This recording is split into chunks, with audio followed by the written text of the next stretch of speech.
Drama kwenye huu umri ni embarrassment. Nenda katafute pesa ili uwe powerful kulinda amani yako ya moyo.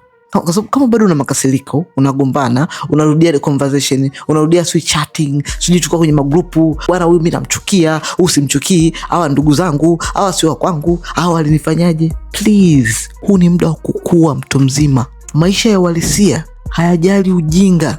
Bills za kulipa ziko pale pale. Majukumu ambayo unatakiwa kuyakamilisha yako pale pale, yanakuangalia na hayajali your feelings. Na mtu ambaye anajenga kitu cha maana hana muda wa kutafuta chaos na vurugu za hisia. Watu ambao wame lock in kwa ajili ya future zao hawana muda wa kuanza kutafuta stressi, hawana muda wa kuanza kukesha kwenye DM zao kujibizana na wewe. They don't have time. Hawapo kwenye magrupu ya WhatsApp kuangalia nani katuma nini, nani amejibu nani yuko amejalala.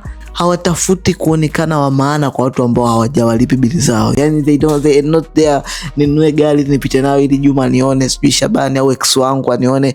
They are not there. Drama huwa zinapata nafasi na kibali kwa mtu tu ambaye amekwama.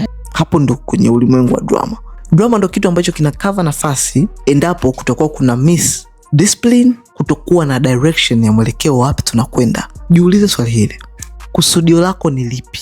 Na kama hujui, muulize Mungu. Mungu, unawezaje kujua purpose ya maisha yangu? Kwa sababu kwa hakika ukiwa na purpose inakulazimisha kuwa mtu mzima. Utu uzima sio namba ya miaka. Ukiwa na purpose inakupa utu uzima. Unaweza kuwa na miaka 21 ukiwa na maturity ya zaidi ya mtu mwenye miaka 45 ambaye anatangatanga barabarani. Na ukishaweza kuipata amani ya moyo, inakuwezesha kuweza kujenga boundaries. Hakuna mtu ambaye anaweza kuja kuingia kwenye space yako ulionayo.